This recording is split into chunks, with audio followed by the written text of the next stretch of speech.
All right. Good evening, everyone. Welcome, welcome. Aaron here from the County of Prince Edward Public Library, joining you from the Picton branch of the library today. And we're very fortunate and very honored to have New York Times bestselling author Linwood Barclay here today, being interviewed by the county's own Vicki Delaney, very good friend of the library here and a celebrated author herself. So we're going to get started straight away. Just a quick note, if you need any tech help, there's a chat function and a raise hand function down at the bottom center of your screen. Just let me know there and I'll do my best to assist you. And if you have any questions for the presenters, there's a Q&A function, again, just at the bottom of the screen.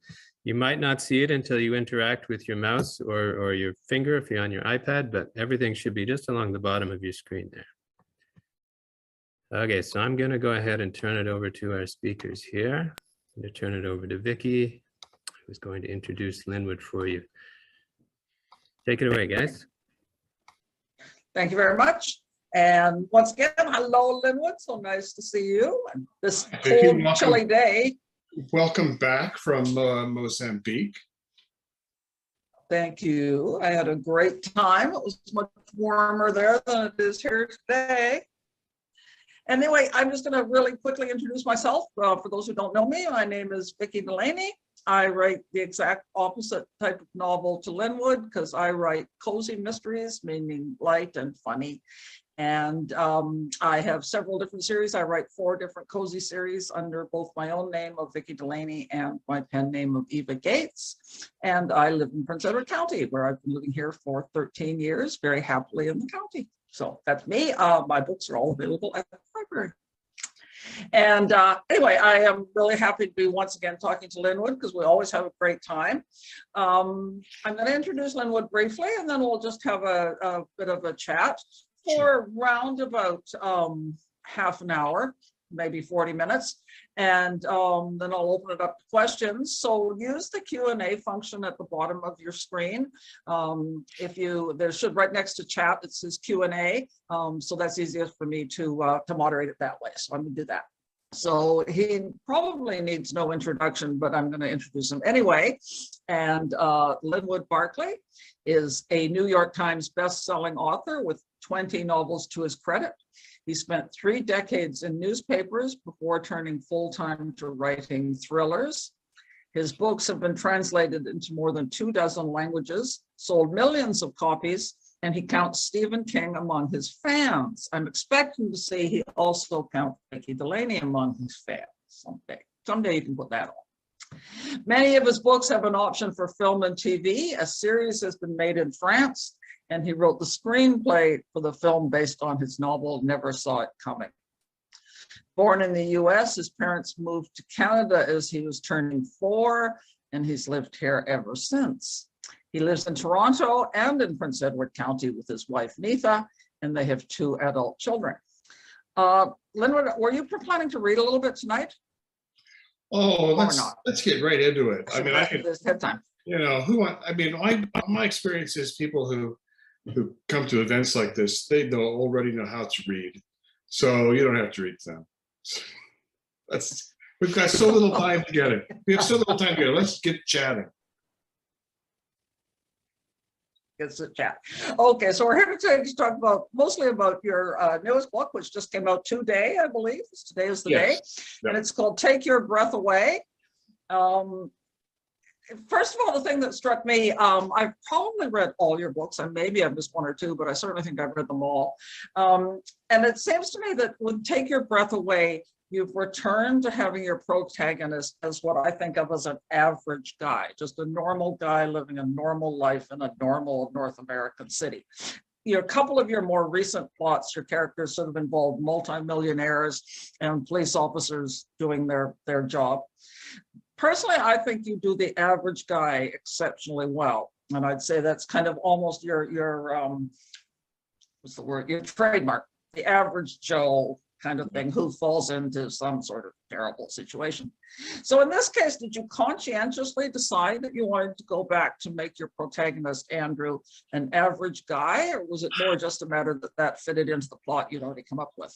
I think it just kind of, I mean, I was kind of aware of it as I was doing it, that it felt a little bit more like a return to sort of going back, say, 3 books and the ones before that. Yeah, because and Find You First, the previous one, where the main character was this rich tech guy, that character really needed to be that kind of guy.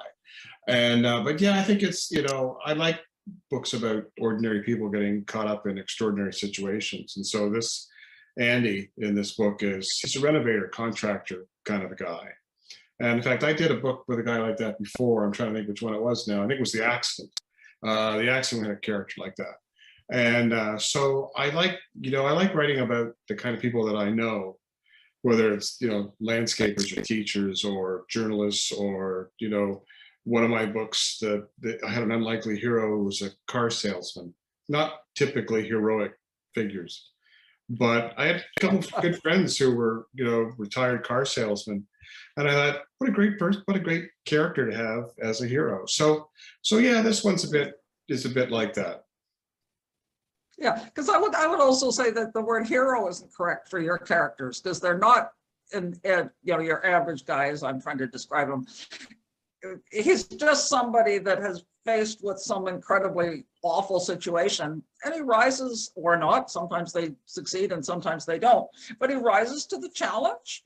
And I think that I think that works for me as a reader. That works a lot more better than somebody who that he has all these heroic traits and he's going to rush out automatically and do the right thing. Yeah, it's kind of like, I love a good Jack Reacher thriller as much as anybody, and they're wonderful. But I never really worry about Jack Reacher, because I know he's just going to beat the snot out of everybody.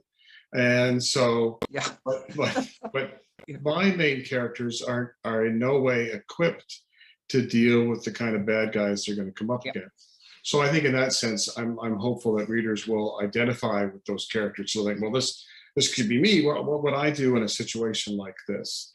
And so that's, and I mean, and it's, it's coming from a position of sort of what like I wouldn't want to have to run up against these kind of people. I wouldn't know what to do.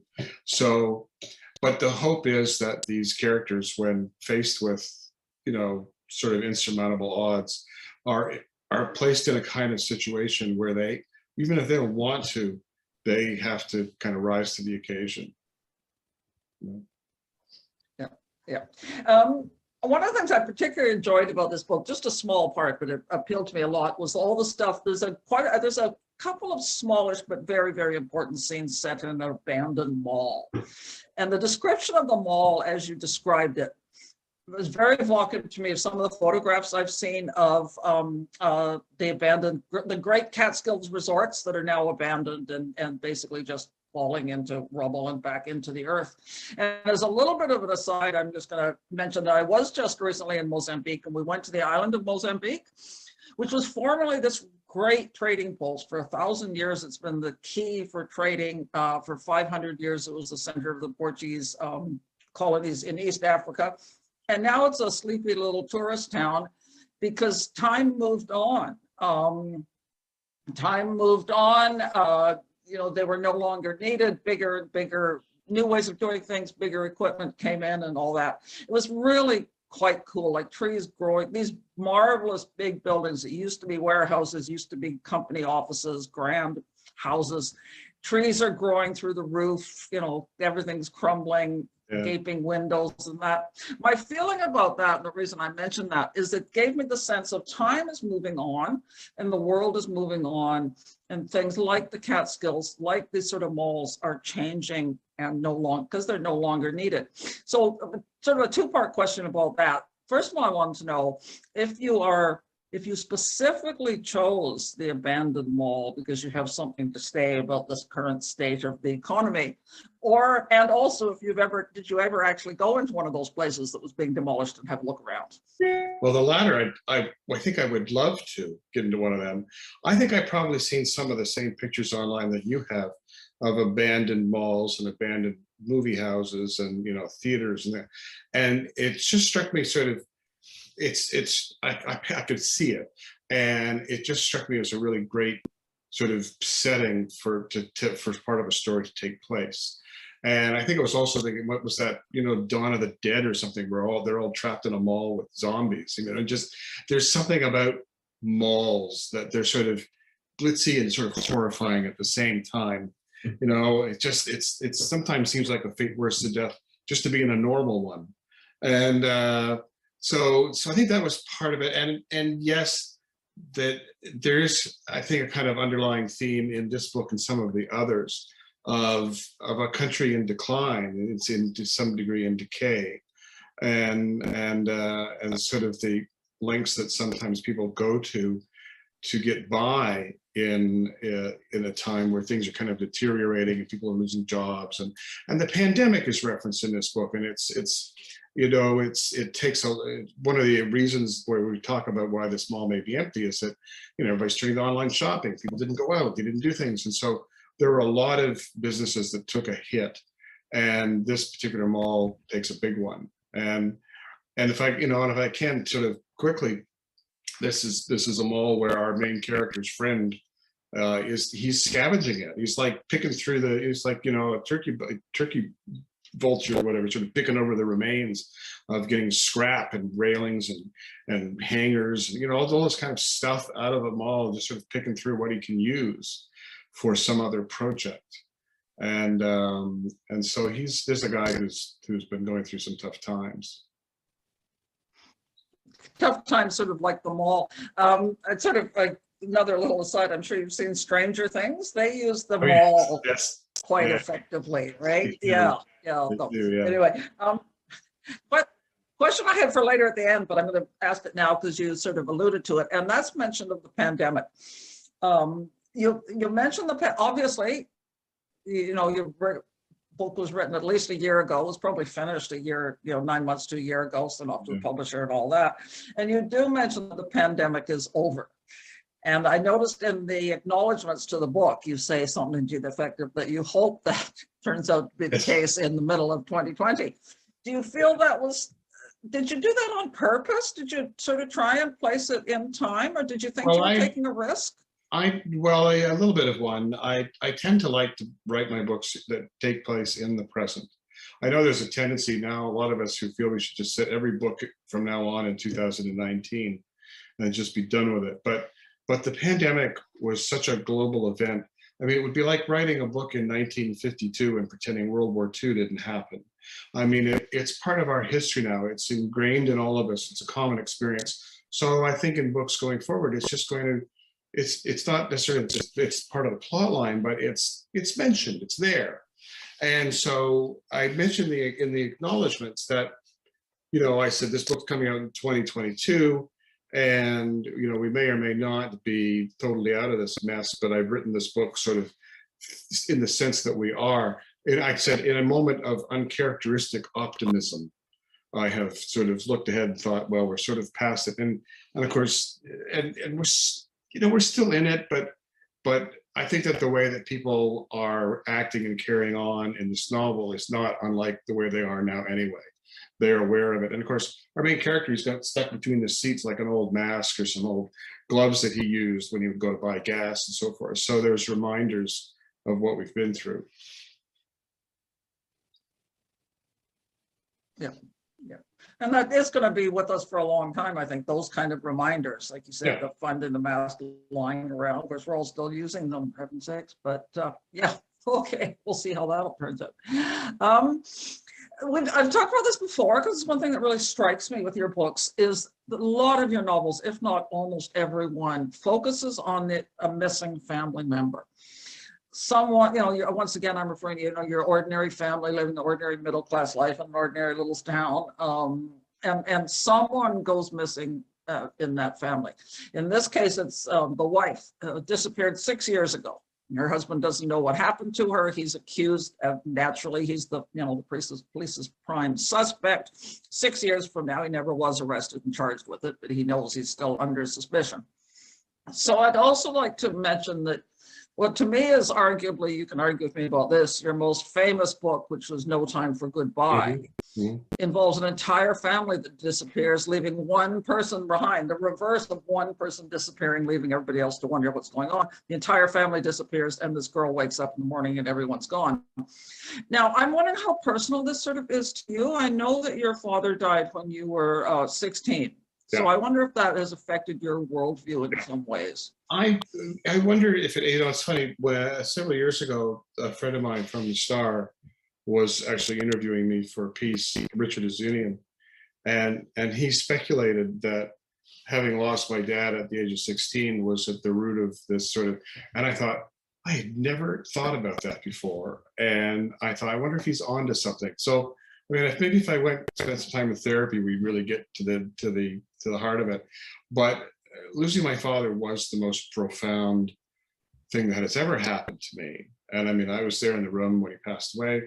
And it wasn't just losing a parent, it was, I essentially took over running a family business at the age of 16, and was that my mom ran, but I did all the work, and I was looking after, in a sense, an older brother who was suffering from mental illness. And so I kind of instantly grew up at the age of 16. So it was a watershed moment for me. So it's possible that has some influence. And I think everything that happens to us as writers, I think, influences what we do.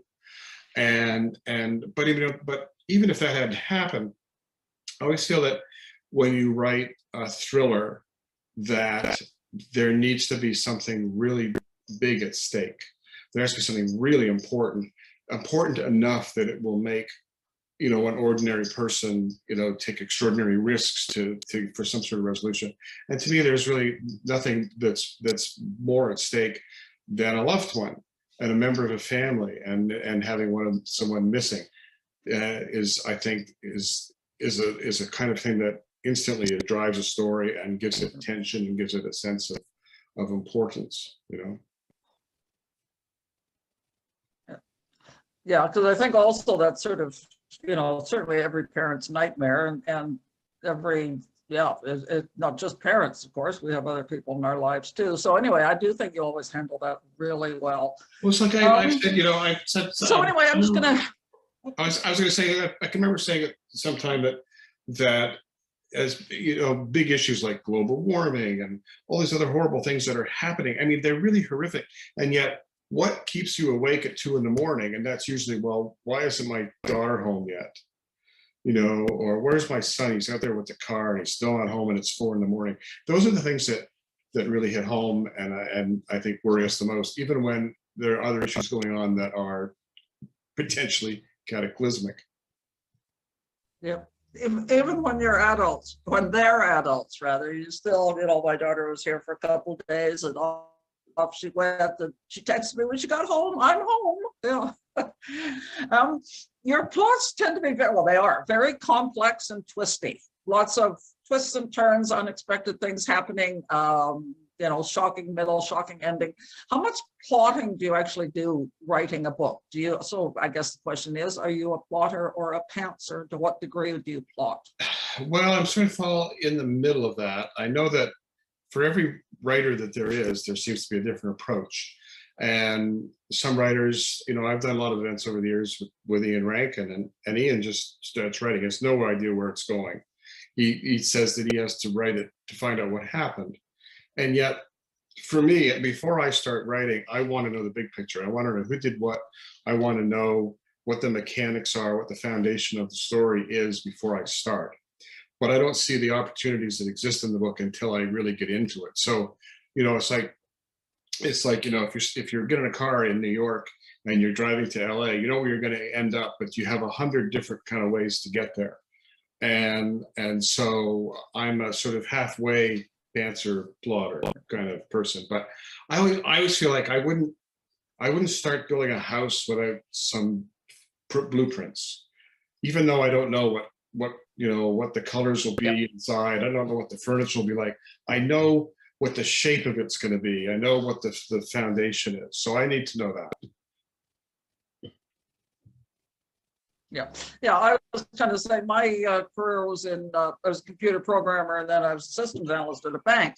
And we always say we'd had to know at the beginning whether we were going to debit or credit someone's account. You didn't find out at the end what kind of program you were writing. Yeah. Same sort of thing. In pre-pandemic times, you had a packed schedule of travel to Europe and other places around the world on book promotion, literary festivals, and that sort of thing. So I'm assuming you probably have stayed closer to home the past 2 years. Maybe you haven't. If I'm wrong, tell me. So do you think that had any impact on your writing? And do you think the impact, second part of the question is, do you think the impact had any impact on, the pandemic had any impact on book sales? So it's a two-part question. Well, the last part, my sense is that book sales haven't really suffered, although they've suffered in certain locations. Like in the UK, for example, I mean, a place where I sell an awful lot of books, particularly in paperback, is in the tube and the train stations. And when people weren't traveling, those just died. And something else that never occurred to me, but in England, they sell a lot of books in grocery stores. We don't do that here, but they have, and including hardcovers even. And so I would sell a lot of books there. Now you figure people still got groceries, but buying a book in a grocery store is an impulse buy. You think, oh, there's the new Michael Connelly, and so you grab it. But when you are in a pandemic and everyone decides to order their groceries online, suddenly you don't have an opportunity for an impulse buy. So there were certain quarters where sales were down, and yet a lot of people had time on their hands. So I think that online ordering was up and so forth. So my sense is that book sales didn't really take a huge hit. As far as my own writing and so forth, and writing during a pandemic, I mean, first of all, writing, as you know, is a very isolating kind of job to begin with, and you already work from home. So I don't know that affected my work too much, but I certainly did miss doing some travel. I mean, the last place we went, we were at the Emirates Literary Festival in Dubai in February of 2020. So the month before everything just shut down. And there have been what would have been two UK book tours have not happened. We hope to do one in February when the next book comes out. And and I mean, if there's an upside, when I do a Zoom tour like this, I never miss a flight, and I haven't lost any luggage. So there's that. But when you have a very isolated kind of a profession, there are so few opportunities to actually meet the people to buy and read your books. So it's unfortunate when you aren't able to go out and do these kind of events.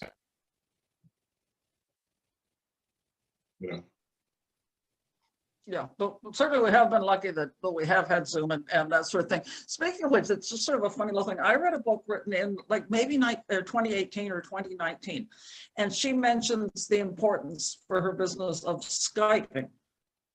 What happened to Skype? I mean, like it died. No, I did. It just disappeared all of a sudden. And I did two Skypes today. Honest to God, I haven't done it in ages, but I did one for CHCH TV and one for a radio station. They were using Skype. I don't know whether it's for some is more secure and for some people, I don't know. But yes, Zooming is mostly what I have been doing. And it's just changed everything. I mean, once, let's hope finally, when this pandemic, if and when it completely and finally ends and we can go and just travel the way we used to, I wonder if we will as much, because the publishers think, well, we didn't have to spend a lot on air tickets all through that time. Maybe we can just still keep doing this. But I think that readers like a chance to meet an author and get a book signed in person. I think I have only two events. So too. It's more than, Yeah, I think I have only two events. One is actually close. I think it's more to than just getting a book signed. Yeah. We're talking over each other. Are you?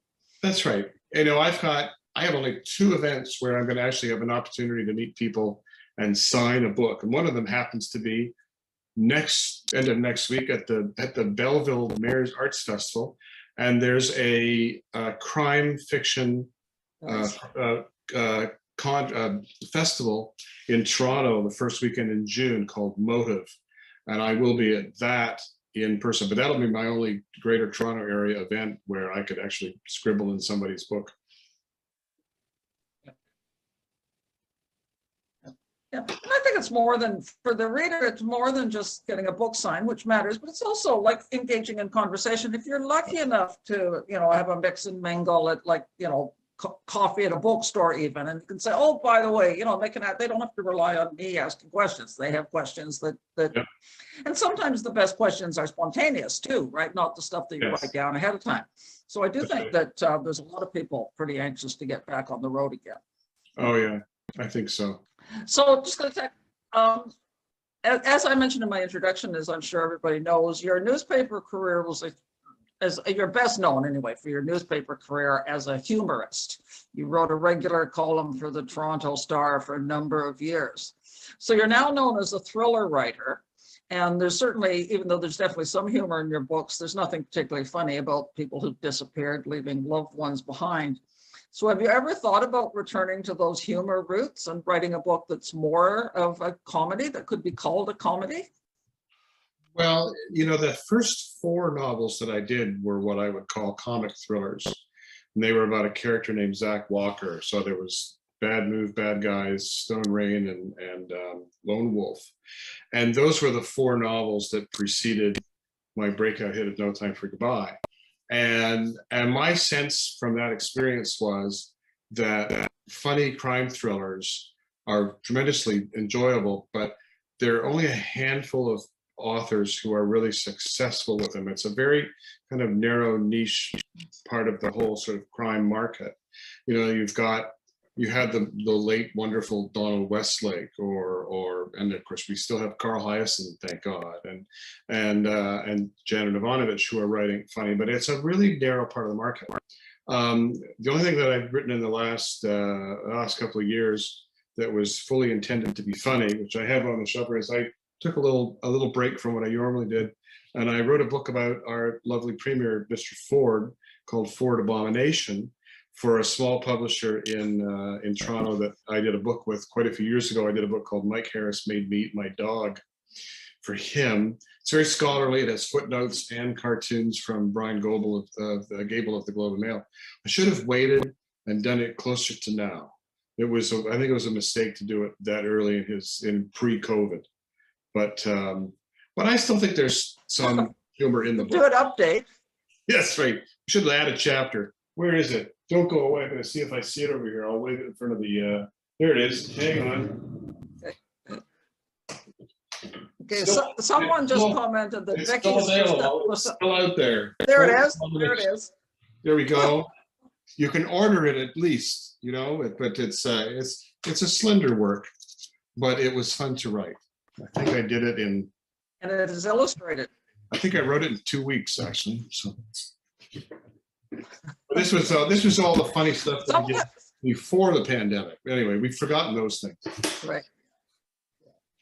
Someone has mentioned online that my internet is quite poor, and it is. I keep getting a message popping up telling me my bandwidth is low. So at this point, there's nothing I can do about it, and that's sort of why Linwood and I sometimes keep crossing over each other. You can hear me. What's that, dear? I just thought you were nervous.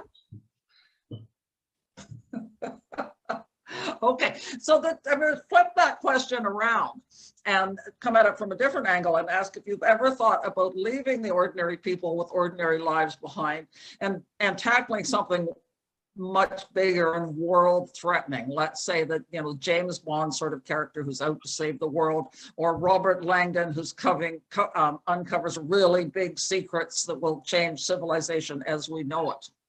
Not really that, but I do have, this is a good time to mention though, I do have a second book coming out this year, and it's a little different than what I normally write.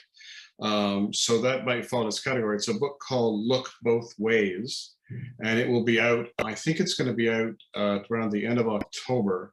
And it's more of what I would call a Michael, here anyway, it's more of what I would call a Michael Crichton thriller, who wrote Jurassic Park. I describe it as, can I interrupt? yeah. I was going to interrupt you right there. I'm pretty sure it's coming out in June. Because I looked up today preparing this to see when it was, and I'm pretty sure it said June. Well, it's in the ebook. It's complicated. So it's coming out in June, first week of June. Actually, that's my next question. It's coming out the first week of June as an ebook in the US and the UK. But the Canadian publishers wanted to bring out the ebook and the print version at the same time. So like in the UK and in the US, there will be a print edition by the end of the year, but they wanted to do an ebook early because it was a different kind of book. But in Canada, the ebook and the actual print edition are going to come out at the same time, end of October. So, but to quickly describe it, I describe it as think Jurassic Park, but instead of dinosaurs, it's self-driving cars. And it's a big island community where they're doing a test run of everybody gets an autonomous vehicle. All the regular cars are gone back to the mainland. And on the day of a big, huge media event to celebrate how all these cars are working so well together, there's no more accidents, right? Because all the cars are kind of have a hive mind and they all know what each other are doing. A virus is introduced into the system and all the cars essentially become homicidal. So you're like being on an island with 1,000 Christines. And it's not the kind of book I typically do, but I just had so much fun writing it. And I think I wrote it, I think I wrote it 3 years ago. And all this time the publishers have been trying to figure out what to do with it because they didn't want it to be the sort of big annual thriller that I do because it was too different. So we're bringing it out as a kind of an extra. So that'll be to be able to get it in print or ebook and everything by the end of the year. Okay, I think that's a great concept. I mean, that book just sounds fascinating to me, just by the way you described it. Yeah, it was a blast. Yeah, it was a blast. So okay, so I've actually, personally speaking, I've been reevaluating my writing career over the last few months, basically thinking about how I want things to continue and whether I'm going to keep doing what I'm doing or I'm going to make changes or not. So I'm going to ask you, what about you? Have you ever thought about giving it up? Have you ever thought you've gotten to the point that you've said everything you want to say, or going in an entirely new direction? Sounds like your new book is going in a bit of a new direction. Well, that one in particular is, and I'd be kind of curious to see how it does because I have another book that I think would fall into that category, but I haven't decided whether to write it or not because I want to see what the reception is like for this one. As far as packing in, there are times when you finish a book, you think, I can't do this again. I can't do another one. And I will sometimes mention to my wife, Neetha, who says hello, by the way, and says that's still the best pie she ever had at your place, the blueberry pie. And you know, she says, and what will you do? From our sponsor. She'll say, you know, if I decide to stop, she'll say, and what will you do without, you know, if you decide to stop? And it's a really good question that I have no idea what I would do. And I think that, you know, there would, if I had decided to quit, and then 5 months later, I would have this idea that was to be just such a great idea, I would have to do it. So I think as long as I still have most of my marbles, I'll just keep doing this. Good. That's a good answer. A little bit of an aside. I know that you're a big fan of movies and TV, and that's something you talk a lot about. So I was going to ask if you got seen anything lately that you could recommend to us. Wow, we just consume stuff like crazy. You know, we finished saw all the rest of Ozark now, which I thought was just brilliant. Better Call Saul, we're enjoying this last season. You know, we're big, huge fans of Michael Connelly's stuff. So this Bosch Legacy series that started, and now we've got the Lincoln Lawyer. So we're kind of watching all that stuff. So there's just no shortage of material. I mean, there's some of the best TV that's ever been made is being made now. And so a show has got to be really, I mean, really good for us to watch it, because if it's not good enough, we're just going to watch something else. And so, yeah, we've been going through a lot of stuff. Great.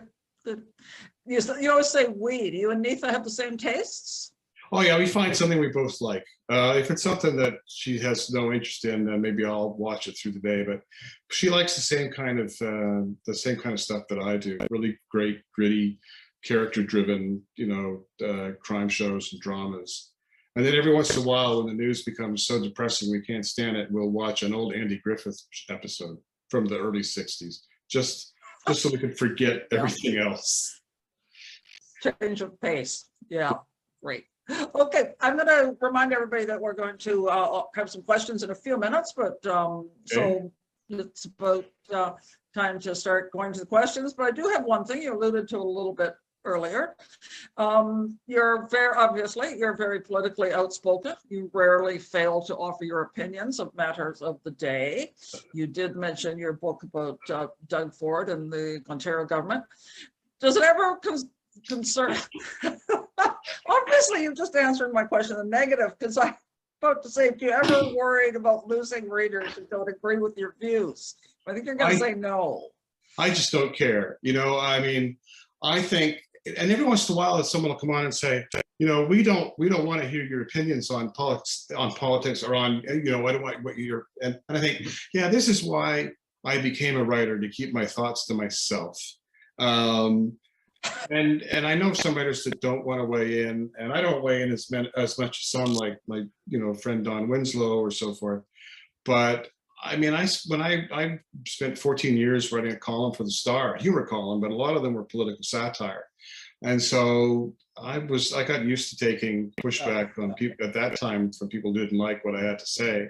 And I think that for every reader you might lose by expressing that kind of, expressing opinion about something, you may pick up one. And I mean, I've had a couple of people in the US tweet me lately that they're not going to read me anymore because of things I've said about the Republicans down there. And you know what? That's the way it goes. Yeah. Their loss, I will say.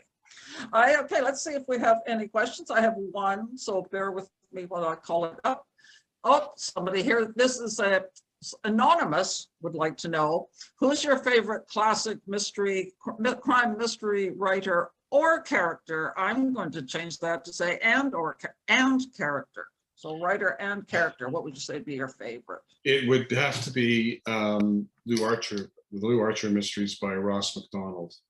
Those had a profound impact on me. I picked up when I was 15 years old a copy of The Goodbye Look, a bantam paperback off the twirling, squeaky paperback rack at the Bob Cajun IGA.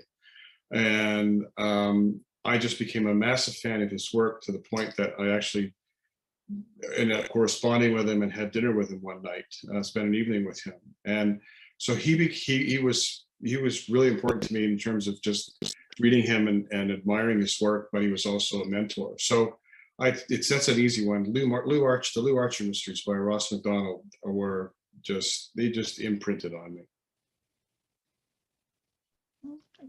So anybody else? Don't everybody ask your questions as long as we're waiting. I have another question. The basic idea for your book, I know you call it too, the elevator pitch, right? What you can say about your book is about in 1 minute, and yours are very, very high concept. I forget what the exact phrase is, that they do fit nicely, I think, into that elevator pitch. And then all you have to do is write another 100,000 words and you have a book. But those ideas, which are usually pretty striking, like in this book about the woman who's been disappeared for 6 years, and she drives up to her house 6 years later and says, like, what's happened? Where's my house? It's changed. Are that initial idea, are those exclusively yours, or do you talk about them with your, well, I was thinking, first of all, I wrote down my note, your wife, your children, but also your publicist and that sort of thing? Do you just come up with it yourself, or do you toss ideas around? I mean, I'll sometimes toss ideas around, and sometimes with my agent and so forth, but usually that big what if, the high concept that really is the spark for the novel, is something that I really feel I need to find it on my own, and that's what I'm looking for. I mean, like, as you mentioned, near the opening of Take Your Breath Away, a woman who appears to have been gone for an hour, gone to the store, pulls into the driveway. She's at the right address, and she looks and she says, "Where's my house? My house is gone." There's a different house on that site than there was before. And in fact, several years ago, the house on that site was raised and a new one was built there. And the neighbor looks and sees this woman and thinks it looks like the woman who vanished 6 years ago, but she's acting like she's only been gone away for an hour. And so I had that little scene in my head, and I had it for about 3 years. And I thought, well, I couldn't figure out what happened. And so I finally kind of sat down and with a pen and paper, and I thought, what are 10 or possible explanations as to why she gets out and says, "Where's my house?" And once I got rid of alien abduction, that's not going to work.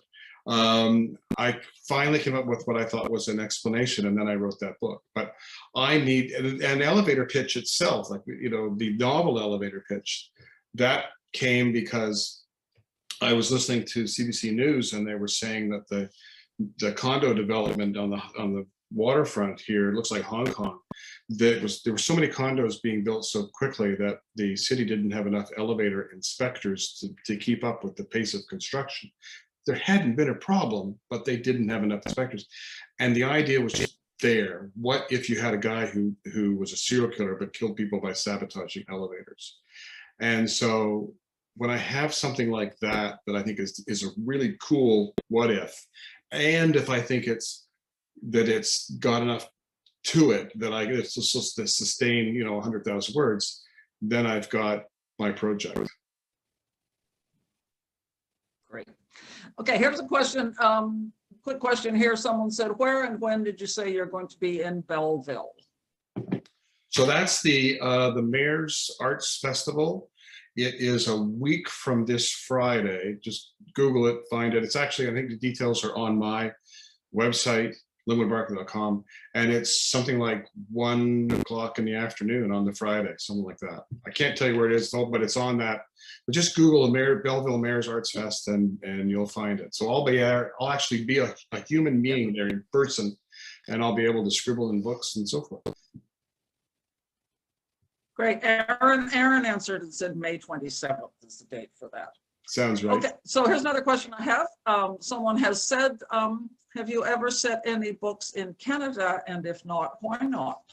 So, well, the 4 comic thrillers that I wrote with the Zach Walker character, Bad Move, Bad Guys, their locations are rather cryptic, but I always felt those were set in between Toronto and Oakville, although it didn't say it specifically. Oh, yeah. And the other books since have been in the US.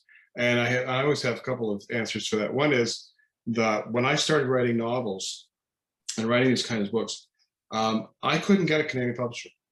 I tried, and nobody up here was interested. But I had a US publisher, Bantam Books, that was, and so it was like you dance with the one what brung you. And finally, if I were to write these kind of books about people doing horrible, horrible things, you couldn't believe it if they were Canadians. We're just too nice. We're just too nice, or so they say. Evelyn wants to know, are any of your characters based on real people? Maybe a little bit, but not. I don't typically picture really specific people as my characters. They're kind of probably an amalgam of characteristics of other people. I mean, some of my earlier thrillers, there was, and in the Promise Falls trilogy, the mayor character Finley is sort of based on a particular Canadian politician, but not the one you're thinking. It's not based on Rob Ford or Doug Ford or any of those. So there was sort of in the back of my mind, sometimes I have someone who's sort of similar, but not specifically. Okay. Brian wants to know if you've watched a TV program called Manifest, and if so, what did you think of it? Because he says the woman, I haven't seen it myself, he says the woman who disappeared for 6 years sounds like a mini manifest. I thought that the premise for Manifest sounded really interesting, and yet I never got into it. I didn't watch it, and then it kind of seemed to vanish and it came back. I mean, maybe I should give it a try. I know Stephen King has said he likes it. He's talked about it online. So maybe it's worth a shot, but I have not seen it. I felt like they were, after Lost came out, and I think Lost is one of the most brilliant television shows ever made. I think after that, everybody was trying to come up with another Lost, and I think Manifest was one of those, and but never kind of captured the public's imagination the way Lost did. Yeah, yeah. So Angela would like to know if Bree in the current book, Take Your Breath Away, is she from another one of your books? No, she's not. In I fact, don't think so. no, there's nobody from, in fact, there's nobody in this book that is from one of the others, although I think I make a sort of veiled reference in Take Your Breath Away to the character Keisha Ceylon, who's in Never Saw It Coming and makes a brief appearance in No Time for Goodbye. I think I make a sort of oblique reference to her, but otherwise all the characters, it's a complete standalone. It's all new. Okay, because you do sometimes have sort of characters who have been in books before, sort of do a walk-on, or either had a walk-on in another book and are now the main characters. Well, certainly any of the Promise Falls books have had that. You know, there was the Promise Falls trilogy, but I had some other books that were set in Promise Falls, so some of those characters have you know, crossed paths with each other. But I haven't done a Promise Falls book in almost 5 years, I think, 4 or 5 years. Are you going to bring me? Are you thinking of doing another one, or do you think you've left that behind? Promise Falls. Well, you know, I had thought I might continue with Promise Falls at one point, and then I decided I was switching from one publisher to another in the U.S. and the new publisher said, "We want something different from you than what you've been doing." So I thought, okay, let me put Promise Falls aside. Now, this is 5 years now that a certain production team have been trying to turn Promise Falls into a TV series, and it's not completely dead yet, and if that ever happened, then maybe I would consider going back to it, but at the moment I don't plan to write any more Promise Falls books. Okay. I don't see any more questions in my queue. Has anybody got anything they would like to ask? Yeah, my computer, once again, your internet connection is unstable. Okay, we have no open questions. So I think in that case, I'm going to thank you very much for joining me. I'll thank everybody in the audience for joining me. Thank you, Aaron. Aaron, by the way, is quick on the response, because someone asked if the book about, he said Rob Ford, but I think he meant Doug Ford, is available at the Picton Library, and Aaron very quickly rushed and even put the link up so that they could they can order it. So there you go. You can always find it. It's fine. You can always order it. And we should hand it out on the campaign trail. And we should mention that Books and Company has lots of copies of Take Your Breath Away, right there on the main street of Picton. I'm sure that they do. Yes. I was there. They had them early. I was in there on Friday or Saturday, and they had a whole bunch of them. So they're there. Great. Good to know. Good to know. Anyway, so no more questions. So I'm going to thank you very much, Linwood, for chatting with me. It's always great fun. Don't forget, you must drop around another time for blueberry pie. Oh yes. And absolutely. And some nice, probably a lady, Sheila, said, "You are my favorite author. Please don't retire." Okay. All right. And someone else said, "Thank you." Thank you very much, everybody. Night, Linwood. Take care. Good night. Bye-bye. Okay. Bye. All right. Thanks so We're much, done? Vicki and Linwood. That was great. Big thank you from the library. And thank you to everybody who joined us. And have a great evening. All. Okay.